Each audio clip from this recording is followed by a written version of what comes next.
आज का टॉपिक पढ़ेंगे टीथ।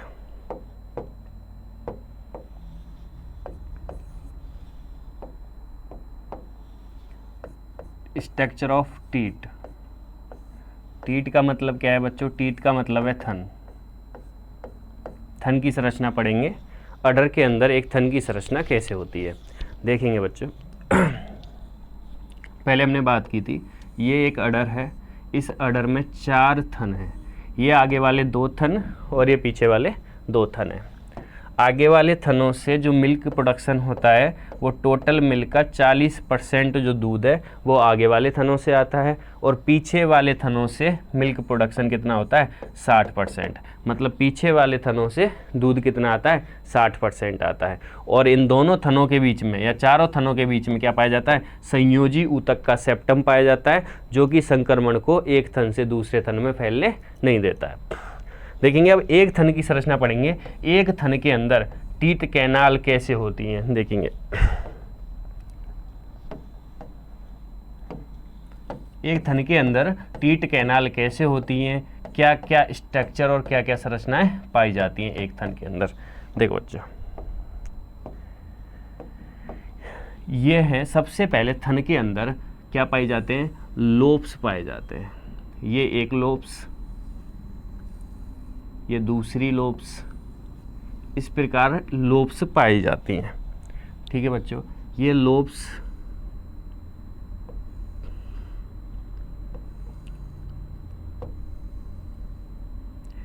ये क्या हो गई? लोब्स हो गई। तो ये संरचनाएं जो हैं इनको क्या बोल रहे हैं? लोब्स बोल रहे हैं। क्या पाई जाती हैं? लोब्स पाई जाती हैं। और इन लोब्स के अंदर देखेंगे, इन लोब्स के अंदर क्या है बच्चों? छोटी छोटी एल्वेलाई क्या पाई जा रही हैं? एल्वेलाई पाई जा रही हैं, जिनके अंदर दुग्ध का निर्माण होता है। ये क्या है बच्चों? एल्वेलाई।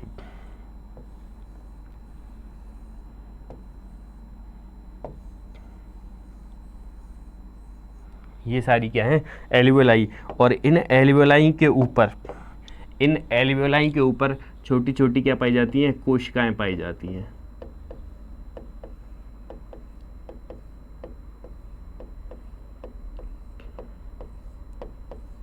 इन एल्वेलाई के ऊपर ये कोशिकाएं पाई जाती हैं। अभी देखेंगे ये कोशिकाएं क्या करती हैं।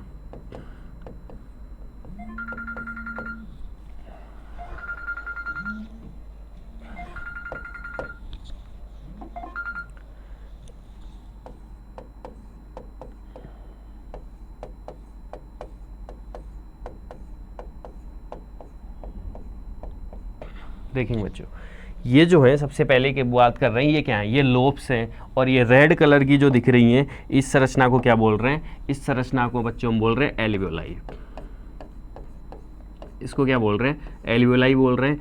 और ये जो नीली नीली कोशिकाएं हैं जो एल्वेओलाई को चारों तरफ से घेर रही हैं, इन एल्वेओलाई को क्या बोल रहे हैं बच्चों? इन एल्वेओलाई को बोलते हैं मायो एपिथेलियम कोशिका। क्या बोलते हैं बच्चों? मायो एपिथेलियम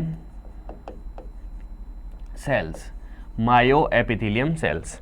ठीक है बच्चों, तो सबसे पहले क्या है? थन के अंदर बहुत सारी लोब्स पाई जाती हैं। तो ये लोब हो गई। लोब के अंदर क्या है? छोटी छोटी एल्वेओलाई है, और एल्वेओलाई के चारों तरफ ऊपर कौन बैठी हैं? मायो एपिथेलियम कोशिकाएं बैठी हैं। कौन सी कोशिकाएं बैठी हैं? मायो एपिथेलियम कोशिकाएं। और एल्वेओलाई से जो डक्ट निकलती है, ये जो डक्ट निकल रही है, इसको बोल रहे हैं बच्चों एल्वियोलर डक्ट। कौन सी डक्ट? Alveolar duct. तो ये एल्वियोलर डक्ट है। दूध का निर्माण कहाँ होता है बच्चों? दूध का निर्माण एल्वियोलाई के अंदर होता है। मिल्क प्रोडक्शन या मिल्क का निर्माण जो है वो कहाँ हो रहा है? एल्वियोलाई के अंदर हो रहा है। और एल्वियोलाई से क्या निकल रही है? एल्वियोलर डक्ट निकल रही है। क्या निकल रही है? Alveolar duct. अब आगे जाके ये एल्वियोलर डक्ट जो है आगे जाके किस में खुल जाती है बच्चों? देखेंगे आगे जाके ये एल्वियोलर डक्ट क्या बना लेती है? मिल्क डक्ट बना लेती है। क्या बना लेती है? Milk duct. इस नली को बोलेंगे मिल्क डक्ट। कौन सी डक्ट होगी बच्चों? Milk duct. अब ये मिल्क डक्ट क्या करेगी? मिल्क डक्ट आगे जाके किस में खुलती है? तो मिल्क डक्ट आगे जाके एक चैम्बर में खुलती है। इस चैम्बर को बोलते हैं बच्चों ग्लैंड सिस्टर्न। क्या बोलते हैं? इस चैम्बर को बोलते हैं ग्लैंड सिस्टर्न। Gland cistern. तो ये डक्ट आगे जाके एक चैम्बर में खुलती है, उस चैम्बर को क्या बोलते हैं बच्चों? ग्लैंड सिस्टर्न बोलते हैं। अब ग्लैंड सिस्टर्न क्या करता है? ग्लैंड सिस्टर्न से फिर जो दूध है वो आगे जाता है, और आगे जाके ये जो संरचना है फिर से एक छोटा सा चैम्बर होता है, उसके अंदर जाके खुलती है। इस छोटे से चैम्बर के बाद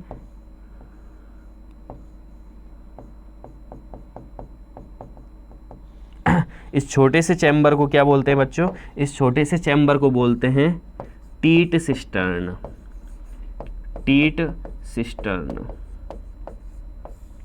और टीट सिस्टर्न के बाद ये छोटी सी नली आ जाती है, ये कैनाल आ जाती है, और बच्चों इस कैनाल को क्या बोलते हैं? इस कैनाल को बोलते हैं टीट कैनाल। क्या बोलते हैं? Tit canal. ये क्या है बच्चों? ये है टीट कैनाल। ये हो गई टीट कैनाल। ये टीट कैनाल हो गई। और टीट कैनाल जहाँ पे खुल रही है, टीट कैनाल जहाँ पे खुलती है या जहाँ से जो मिल्क है वो बाहर निकलता है, नीचे शरीर से बाहर निकलता है स्तन से, उसको बोलते हैं टीट ओरिफिस। क्या बोलते हैं बच्चों? Tit orifice. तो ये हो गई एक थन की संरचना। किसकी संरचना हो गई? थन की संरचना। देखेंगे थन की संरचना में क्या है? सबसे ऊपर क्या है? सबसे ऊपर लोब्स क्या पाई जाती हैं? लोब्स पाई जाती हैं। लोब्स के अंदर क्या है? एल्वियोलाई। एल्वियोलाइयों के अंदर, एल्वियोलाई के अंदर ऊपर क्या पाई जाती है? मायो एपिथेलियम कोशिका पाई जाती है। ये एल्वियोलाई के अंदर दूध का निर्माण होता है। ये दूध इन एल्वियोलाइयों से किसके अंदर आ जाता है? एल्वियोलर डक्ट के अंदर आ जाता है। एल्वियोलर डक्ट से ये दूध किस में आ जाता है? मिल्क डक्ट में आ जाता है। किस में आ जाता है बच्चों? मिल्क डक्ट में। और मिल्क डक्ट के बाद ये दूध किस में आ जाता है? एक चैम्बर में आ जाता है, जिसको क्या बोल रहे हैं? ग्लैंड सिस्टर्न बोल रहे हैं। और ग्लैंड सिस्टर्न के बाद ये दूध किस में आ जाता है? एक छोटे चैम्बर में आ जाता है, जिसको क्या बोल रहे हैं? टीट सिस्टर्न बोल रहे हैं। ग्लैंड सिस्टर्न और टीट सिस्टर्न, इनके अंदर दूध कुछ समय के लिए भरा होता है, ठीक है। फिर ये दूध टीट कैनाल में आ जाता है, और टीट कैनाल से फिर ये थन के लास्ट में एक छेद पाया जाता है, जिसको क्या बोल रहे हैं? Tit orifice. फिर ये दूध जो है टीट ओरिफिस से शरीर से बाहर निकलता है।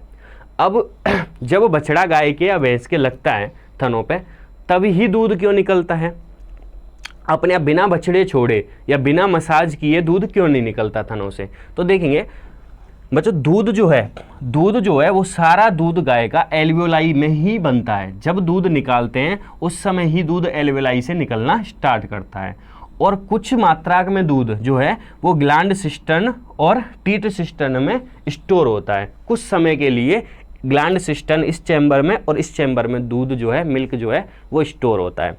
तो ग्लैंड सिस्टर्न में जो दूध है वो कितना स्टोर होता है? वो 400 ml स्टोर होता है। और टीट सिस्टर्न में 20 से 40 ml जो है वो दूध स्टोर होता है। किसके अंदर? टीट सिस्टर्न के अंदर। और ग्लैंड सिस्टर्न के अंदर कितना हो जाता है? 400 ml। मतलब कुछ मात्रा में दूध जो है वो इन चैम्बर के अंदर इतना दूध स्टोर हो जाता है। फिर ये दूध बाहर निकलता है तो ऊपर से और दूध आ जाता है मन के।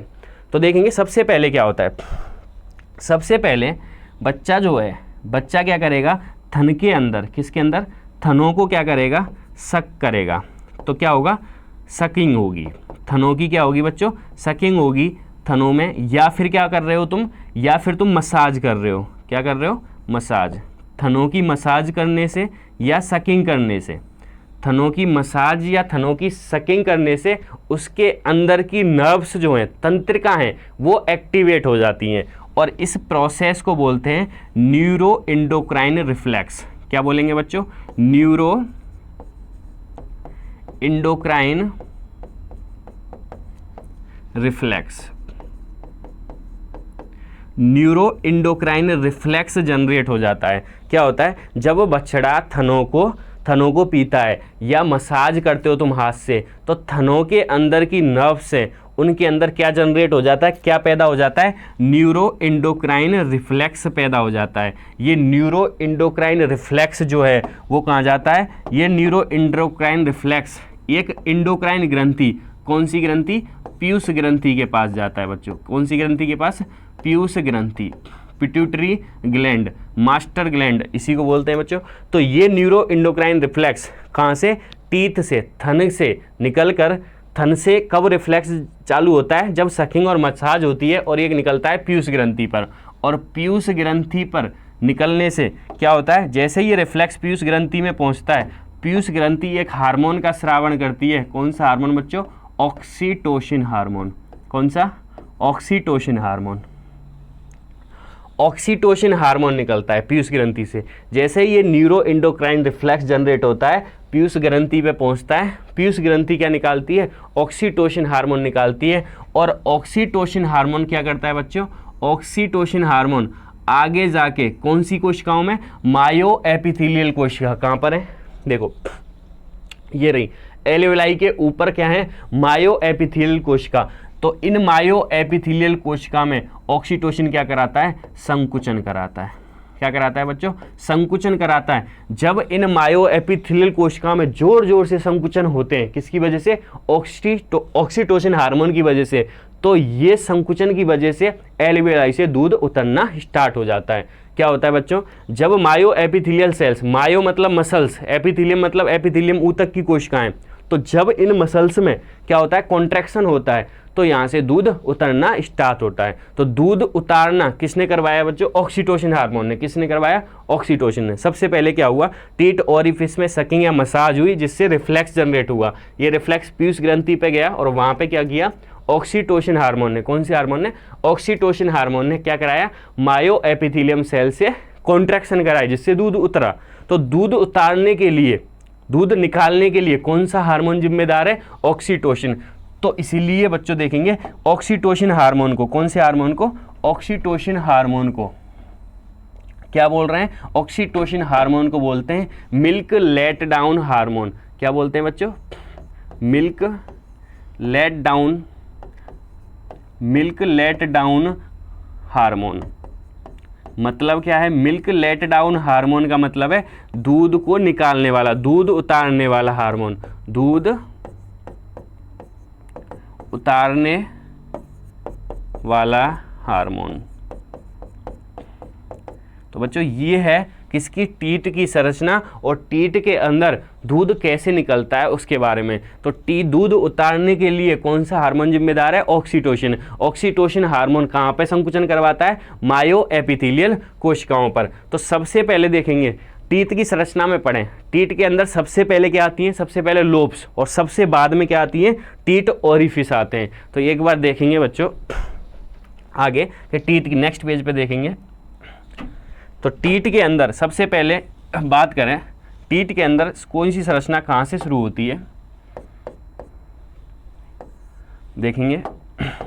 सबसे पहले क्या आई, सबसे पहले आई लोब्स, लोब्यूल्स या लोब्स। लोब्स के बाद क्या है, लोब्स के बाद है बच्चों एल्वियोलाई, एल्वियोलाई, एल्वियोलाई के बाद क्या है, एल्वियोलाई के बाद है एल्वियोलर डक्ट। क्या है बच्चों, एल्वियोलर डक्ट, एल्वियोलर डक्ट। और एल्वियोलर डक्ट के बाद क्या है बच्चों, मिल्क डक्ट, मिल्क डक्ट। और मिल्क डक्ट के बाद क्या है बच्चों, मिल्क डक्ट के बाद क्या है, तो मिल्क डक्ट के बाद है ग्लैंड सिस्टर्न, ग्लैंड सिस्टर्न। और ग्लैंड सिस्टर्न के बाद क्या है, टीट सिस्टर्न।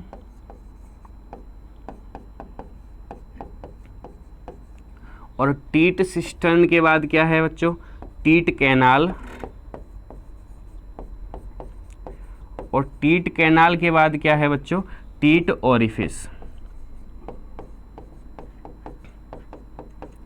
तो ये है किसका, दूध उतरने का, थन के अंदर दूध उतरते समय आने वाली संरचनाओं का क्रम ऊपर से नीचे की ओर। तो सबसे पहले क्या होती है, सबसे पहले बच्चों याद रखना, सबसे पहले क्या है, एल्वियोलाई। क्या है, एल्वियोलाई, सॉरी लोब्स हैं। सबसे पहले क्या है, लोब्स, फिर क्या है, एल्वियोलाई, फिर क्या है, एल्वियोलर डक्ट के अंदर आता है दूध, लोब्स से किस में आता है, एल्वियोलाई से किस में आता है, एल्वियोलर डक्ट में, और एल्वियोलर डक्ट से किस में आता है, मिल्क डक्ट में, और मिल्क डक्ट के बाद दूध किस में आता है, ग्लैंड सिस्टर्न में, और ग्लैंड सिस्टर्न के बाद दूध किस में आता है, टीट सिस्टर्न में, और टीट सिस्टर्न के बाद जो दूध है वो बच्चों किस में आता है, टीट कैनाल में, और टीट कैनाल के बाद लास्ट जो है वो टीट ओरिफिस। टीट ओरिफिस मतलब थनों के लास्ट में जो छेद है जिसमें से दूध बाहर निकलता है, टीट ओरिफिस लास्ट में, और यहाँ से जो है दूध जो है वो बाहर निकल जाता है। तो बच्चों ये हुई थनों की संरचना। ठीक है बच्चों, नेक्स्ट देखते हैं बच्चों ग्लैंड सिस्टर्न और एल्वियोलाई में दूध का क्या अनुपात है। तो एक टॉपिक देखेंगे बच्चों, समझेंगे। पशुओं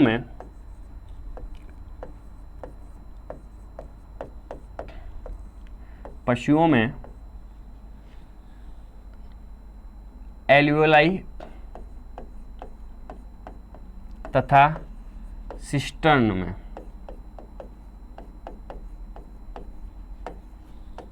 दुग्ध का अनुपात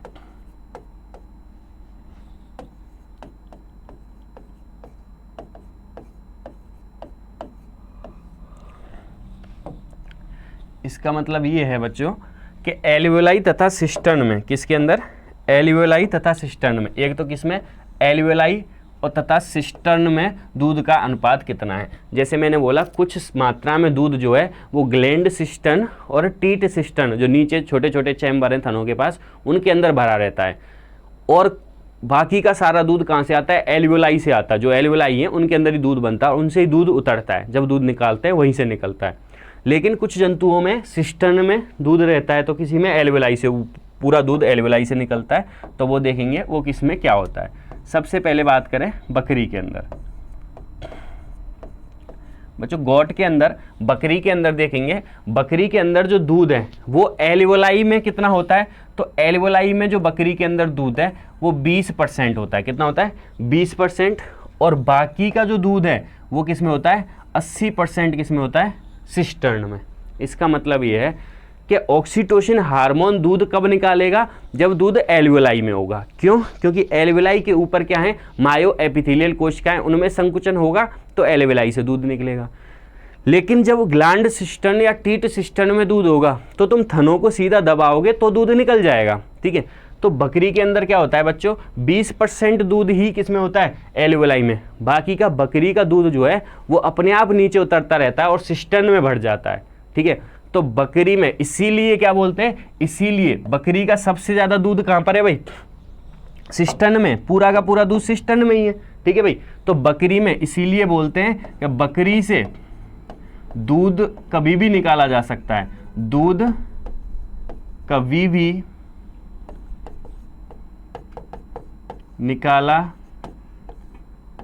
जा सकता है।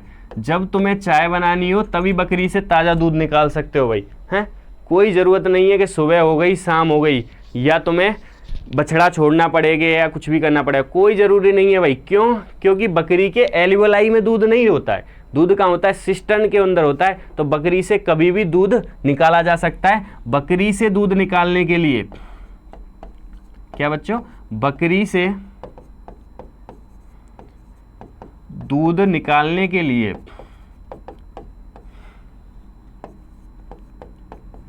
ऑक्सीटोसिन की जरूरत नहीं होती। किसकी जरूरत नहीं है, ऑक्सीटोसिन की आवश्यकता नहीं होती। क्यों नहीं होती, क्योंकि दूध जो है एल्वियोलाई में नहीं होता है बकरी का दूध कहाँ स्टोर होता है बच्चों, सिस्टर्न के अंदर दूध स्टोर होता है। तो इसीलिए बकरी के अंदर बच्चों बकरी में दूध कभी भी निकाला जा सकता है। बकरी से दूध निकालने के लिए ऑक्सीटोसिन की आवश्यकता नहीं होती, क्योंकि बकरी का जो दूध है वो सिस्टर्न में होता है। आगे बात करें भाई और किस में क्या क्या होता है, तो देखेंगे भाई। दूसरा बात करें तो भेड़ के अंदर एल्वियोलाई में तो 50% दूध होता है, बाकी का सिस्टर्न में कितना होता है, 50%। तो भेड़ में पूरा दूध नहीं निकल सकता, 50% दूध ही निकल सकता है। आगे बात करेंगे भाई, गाय में देखेंगे। गाय के अंदर बच्चों क्या होता है, गाय के अंदर 80% दूध तो एल्वेलाई में, मात्र 20% दूध किस में होता है, सिस्टर्न में होता है। तो गाय से मात्र थोड़ा बहुत दूध ही निकल सकता है, बाकी का ऑक्सीटोसिन की बहुत ज़रूरत है। ठीक है, भैंस में देखेंगे भाई, भैंस तथा ऊंटनी में, भैंस तथा ऊंटनी में क्या होता है बच्चों, 95% दूध जो है वो किस में, एल्वेलाई में, और मात्र 5% दूध जो है वो सिस्टर्न में। तो भैंस में तो और ही मुश्किल है बिना ऑक्सीटोसिन के दूध निकालना। और लास्ट देखेंगे बच्चों सुगरी के अंदर। सुगरी में क्या होता है, सुगरी में 100% दूध जो है वो एल्वेलाई में होता है, ओनली 0% दूध कहाँ होता है, सिस्टर्न में। मतलब सुगरी के अंदर, किसके अंदर बच्चों, सुगरी के अंदर बिना ऑक्सीटोसिन के, किसके, बिना ऑक्सीटोसिन के मिल्किंग नहीं की जा सकती। बिना ऑक्सीटोसिन के क्या नहीं की जा सकती, मिल्किंग, बिल्कुल भी दूध नहीं निकाला जा सकता। और दूध निकालने की क्रिया को क्या बोलते हैं बच्चों, मिल्किंग। तो बिना ऑक्सीटोसिन के मिल्किंग नहीं की जा सकती।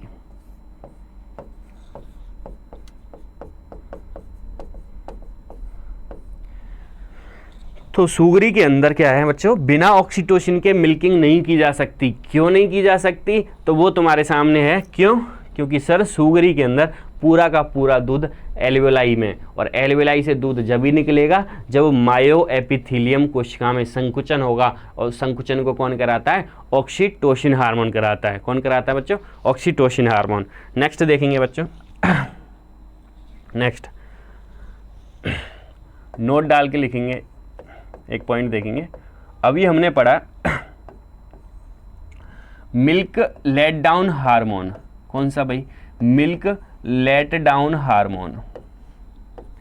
मिल्क लेट डाउन हार्मोन जो है वो कौन सा है, वो है ऑक्सीटोसिन। कौन सा है बच्चों, वो है ऑक्सीटोसिन। और ऑक्सीटोसिन हार्मोन की जो अर्ध आयु है, क्या है बच्चों, अर्ध आयु। इस हार्मोन की जो अर्ध आयु है, हाफ लाइफ, अर्ध आयु, हाफ लाइफ जो है, हाफ लाइफ इसकी होती है बच्चों कितनी, 1.5 मिनट। इसका मतलब क्या है, अर्ध आयु मतलब आधी आयु। एक तो होती है बच्चों हाफ लाइफ, हाफ लाइफ मतलब आधी लाइफ, और एक पूरी लाइफ। ठीक है भाई, मैं 100 साल जीऊँगा तो वो पूरी लाइफ है। और हाफ लाइफ कितनी है, 50 साल, मतलब 50 साल बाद में आधा मर जाऊंगा या आधा बूढ़ा हो जाऊंगा। ठीक है, तो देखेंगे ऑक्सीटोसिन की हाफ लाइफ कितनी है, 1.5 मिनट है। ठीक है, एक पॉइंट है गाय में, किसमें बच्चों, गाय में मिल्किंग जो है, दूध निकालने की क्रिया, मिल्किंग 5 से 7 मिनट में, कितनी देर में बच्चों, 5 से 7 मिनट में पूर्ण कर लेनी चाहिए, पूर्ण कर लेनी चाहिए, नहीं तो बाद में दूध नहीं निकलेगा। तुम दूध निकालने बैठे भाई साहब, बछड़े को छोड़ दिया, सकिंग हो गई, ऑक्सीटोसिन रिलीज हो गया गाय के अंदर, एल्वेलाई में कंट्रक्शन स्टार्ट हो गए। तो जैसे ही तुमने थोड़ा सा दूध निकाला और तुम्हारा फ़ोन आ गया, ठीक है, या तुम व्हाट्सएप पे चैट करने लग गए, तो तुम तो बात करके चलो छोड़ो, अभी बात कर लेते हैं, अभी निकाल लेंगे। तुम 5-7 मिनट बाद आ रहे हो और फिर बैठे तुम, भाई साहब दूध ही नहीं आ रहा। क्या हुआ, ऑक्सीटोसिन की मात्रा 5 से 7 मिनट में मिल्किंग कर ली तो कर ली, अगर 5 से 7 मिनट तुमने वेस्ट कर दिए तो दूध नहीं निकलेगा। सर ऐसा क्यों, कि 5 से 7 मिनट में ही दूध क्यों निकाल लेना चाहिए, क्योंकि भाई ऑक्सीटोसिन की हाफ लाइफ कितनी है, 1.5 मिनट। कितनी है भाई, 1.5 मिनट है। इसका मतलब तो सर 1.5 मिनट में नहीं।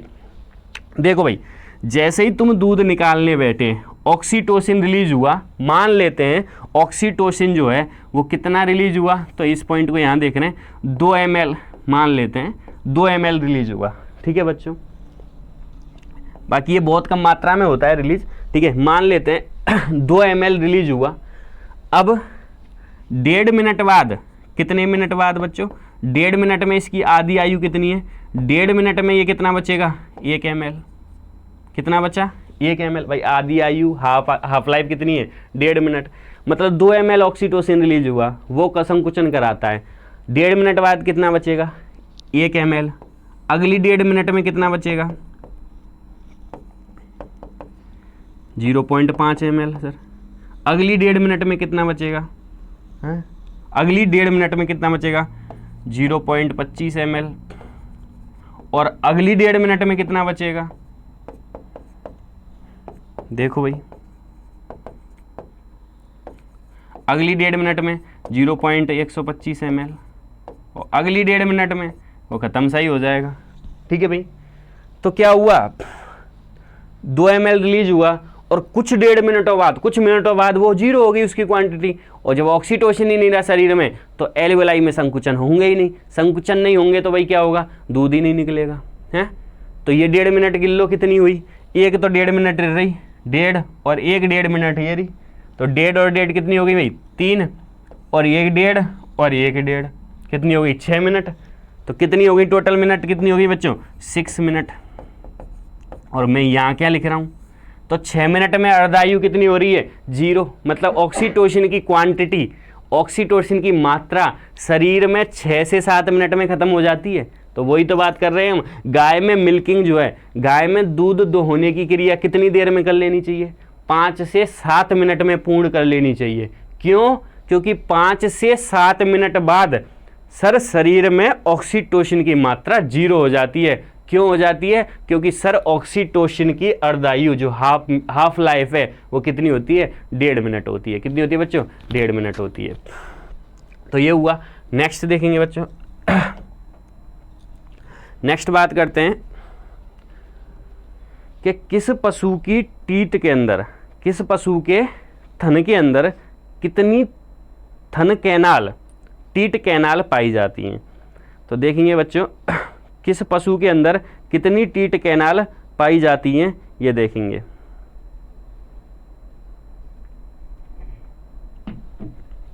ठीक है, देखो बच्चों,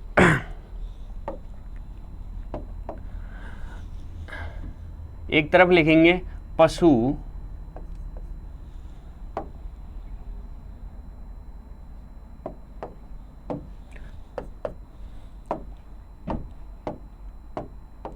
एक तरफ लिखेंगे बच्चों पशु, एक लिखेंगे थनों की संख्या। भाई पशु के अंदर कितने थन पाए जाते हैं, थनों की संख्या, नंबर ऑफ टीट। और एक तरफ लिखेंगे प्रत्येक थन में टीट कैनाल। क्या बच्चों, टीट कैनाल। भाई जब तुम गाय से दूध निकालते हो या भैंस से दूध निकालते हो, हैं, तो एक थन में जब निकालते हो तो एक पिचकारी मारती है, पिचकारी मारती है ना भाई, जब दूध निकालते हो तो पिचकारी मारती है। ठीक है, क्योंकि उसमें एक कैनाल है। क्या है बच्चों, एक कैनाल, एक नली है, वही नली से पिचकारी मार रही है। ठीक है, तो अगर 2 हुई तो 2 पिचकारी मारेंगी। ठीक है भाई, तो ये बहुत अच्छा क्वेश्चन है, ये पूछ लिया जाता है बच्चों। किस पशु के थन में कितनी टीट कैनाल पाई जाती हैं। तो सबसे पहले बात करें बच्चों, गाय, भैंस, ऊंटनी, गाय भैंस ऊंटनी, इन चारों में थनों की संख्या कितनी है भाई, 4 थन होते हैं। कितने होते हैं बच्चों, 4 थन। और प्रत्येक थन में कितनी टीट कैनाल होती हैं, 1 टीट कैनाल होती है। ठीक है भाई, एक थन में 1 टीट कैनाल। दूसरी बात करें भाई, दूसरा देखेंगे भाई, दूसरा देखें भेड़ बकरी, भेड़ बकरी के कितने थन होते हैं भाई, 2 थन होते हैं भाई, भेड़ के 2, बकरी के 2। और प्रत्येक थन में टीट कैनाल की संख्या कितनी होती है, 1 टीट कैनाल पाई जाती है। मतलब बकरी में भी 1 पाई जाती है।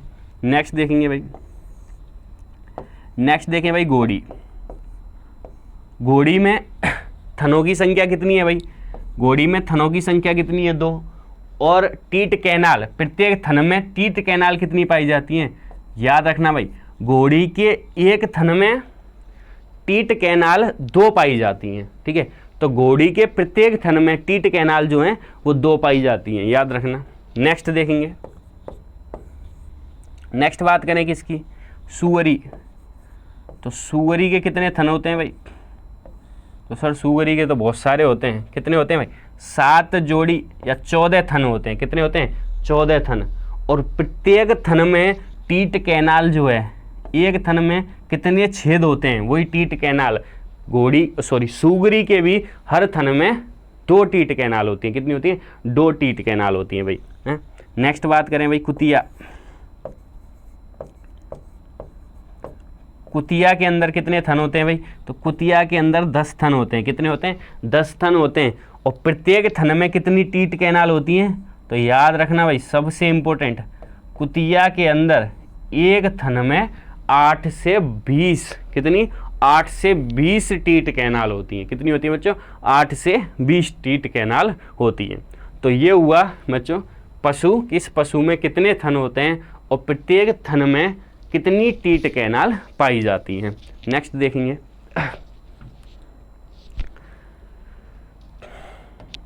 नेक्स्ट नोट डाल के देखेंगे भाई कुछ पॉइंट। जैसे अभी हमने पढ़ा मिल्क लेट डाउन हार्मोन, तो यहाँ पे फर्स्ट नोट डाल के देखेंगे मिल्क होल्डिंग अप हार्मोन। क्या भाई? मिल्क होल्डिंग अप हार्मोन, इसका मतलब क्या है? मिल्क होल्डिंग अप हार्मोन का मतलब है कि साहब मैं दूध निकाल रहा था कि हमारे घर में हमारी मम्मी, चाची, ताई जो भी है वो दूध निकाल रही थी और बगल में से एकदम से बारात निकली और जैसे ही डीजे पास में ही आया, भैंस उचक गई और दूध देना बंद कर दिया, दूध ही नहीं निकल रहा।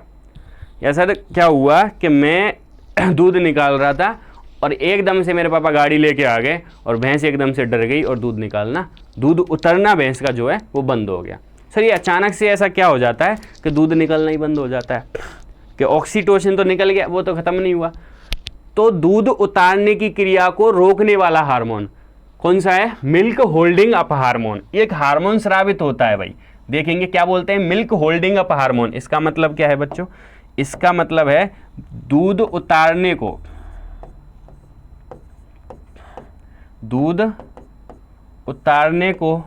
रोकने वाला हार्मोन,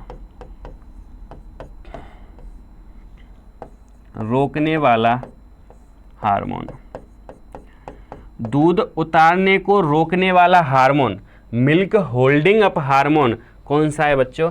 एपिनेफ्रिन। कौन सा है? एपिनेफ्रिन। और इस हार्मोन का एक और नाम है बच्चों एड्रीनलिन हार्मोन। ये हार्मोन जो है वो एड्रीनल ग्रंथि से स्रावित होता है और इस हार्मोन को क्या बोलते हैं? 3F hormone. क्या बोलते हैं इस हार्मोन को?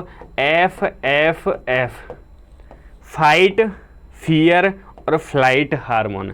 मतलब फाइट मतलब लड़ाई हो जाए, फाइट, फियर मतलब डर और फ्लाइट मतलब जब तुम ऊंचाई पर हो, ठीक है।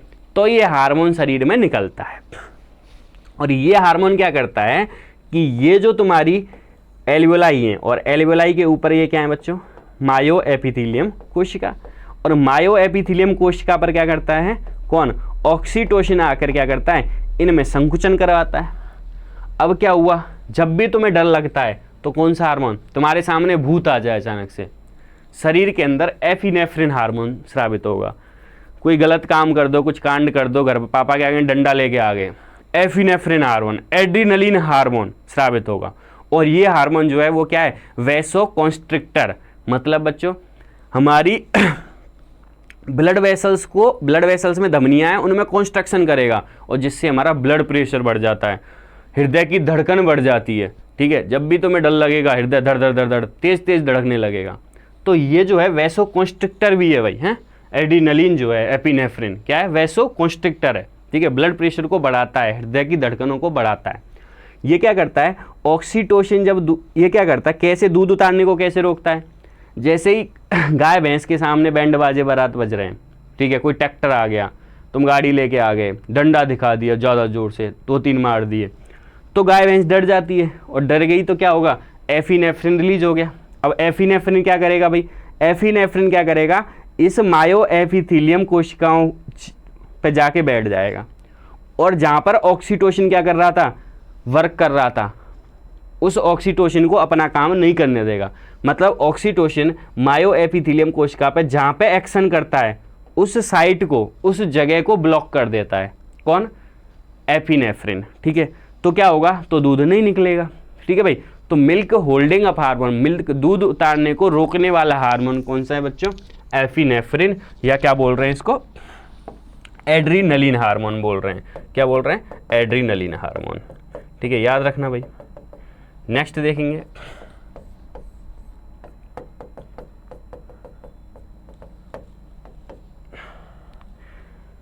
नेक्स्ट पॉइंट देखेंगे बच्चों, दूसरा पॉइंट देखेंगे, भैंस जो होती है, भैंस को क्या बोलते हैं, हार्ड मिलकर। क्या बोलते हैं बच्चों, हार्ड मिलकर। क्यों, भैंस को बोलते हैं हार्ड मिलकर। भैंस को हार्ड मिलकर क्यों बोलते हैं, भैंस को हार्ड मिलकर इसलिए बोलते हैं क्योंकि भैंस में दूध निकालने में ज़्यादा कठिनाई होती है, किसकी अपेक्षा, गाय की अपेक्षा, इसलिए भैंस को क्या बोलते हैं, हार्ड मिलकर। क्यों बोलते हैं, एक तो भैंस के अंदर स्पिंक्टर जो होते हैं, क्या, टीट स्पिंक्टर, टीट स्पिंक्टर मतलब टीट के पास कुछ ढक्कन से होते हैं स्पिंक्टर। टीट स्पिंक्टर कैसे होते हैं, टाइट होते हैं। कैसे होते हैं भाई, टाइट, कठोर होते हैं, इसलिए।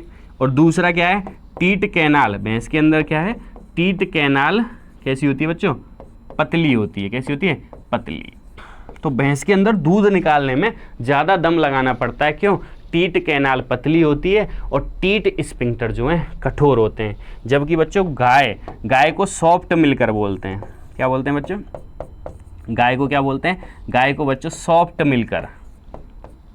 सॉफ्ट मिलकर का मतलब क्या है, सॉफ्ट मिलकर का मतलब है बच्चों गाय के अंदर दूध निकालने में आसानी होती है। क्यों, क्योंकि एक तो तुम्हारे वही टीट स्पिंक्टर, कौन से बच्चों, टीट स्पिंक्टर, टीट स्पिंक्टर कैसे होते हैं, ढीले होते हैं, लूज होते हैं, ढीले होते हैं। और दूसरा क्या है, टीट कैनाल जो है बच्चों, क्या, टीट कैनाल, ये भैंस गाय के अंदर चौड़ी होती हैं। क्या होती हैं, चौड़ी होती हैं। ठीक है बच्चों, तो देखेंगे गाय को क्या बोल रहे हैं, सॉफ्ट मिलकर, और भैंस को क्या बोल रहे हैं, हार्ड मिलकर। तो भैंस को हार्ड मिलकर क्यों बोल रहे हैं, टीट स्पिंक्टर कठोर होते हैं और टीट कैनाल पतली होती है। ठीक है, तो दूध निकालने में कठिनाई होती है भैंस के अंदर। गाय को सॉफ्ट मिलकर मतलब दूध निकालने में आसानी होती है। टीट स्पिंक्टर ढीले होते हैं, स्फिंक्टर ढीले होते हैं, और टीट कैनाल जो है वो चौड़ी होती है। नेक्स्ट देखेंगे भाई, नेक्स्ट कौन सा पॉइंट था ये,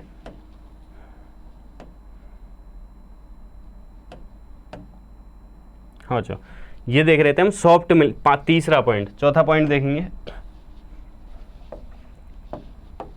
चौथा, गाय में थनैला रोग, कौन सा रोग बच्चों, मैस्टाइटिस, थनैला जानते हो तुम अच्छे से। गाय में मैस्टाइटिस भैंस की अपेक्षा अधिक होता है। क्या भाई, भैंस की अपेक्षा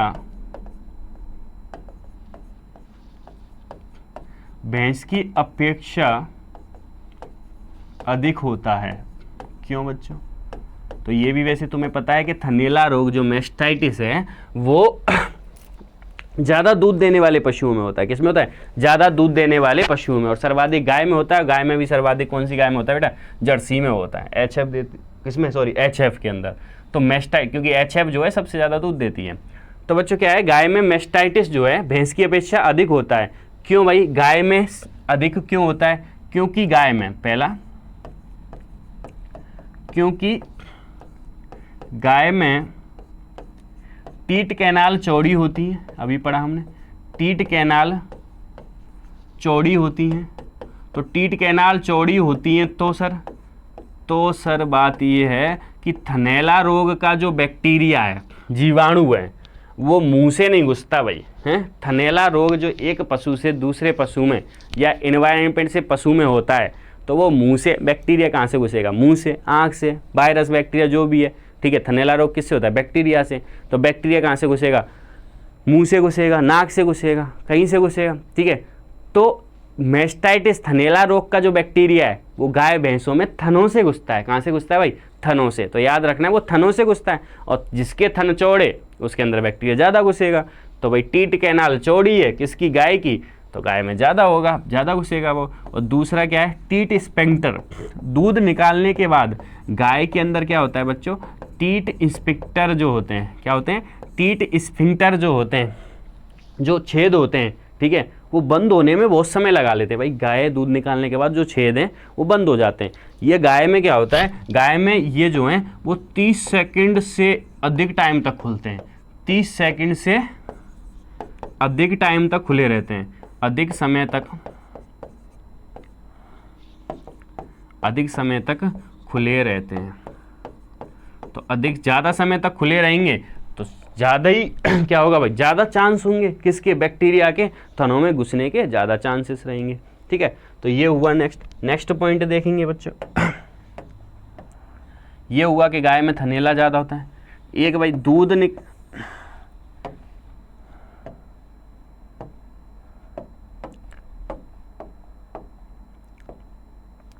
देखेंगे बच्चों नेक्स्ट पॉइंट।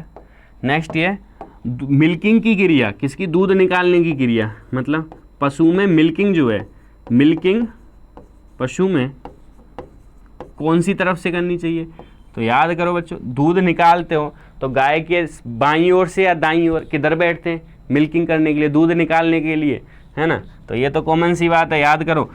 मिल्किंग जो पशु में कौन सी साइड से करते हैं, बाईं ओर से। कौन सी साइड से, बाईं ओर से, बाईं ओर से करते हैं, बाईं ओर से करते हैं। पशु में जो दूध निकालते हैं वो कौन सी साइड से निकालते हैं, लेफ्ट साइड से निकालते हैं, ठीक है बच्चों। आज इतना ही पढ़ाएंगे, अगला टॉपिक नेक्स्ट क्लास में करेंगे।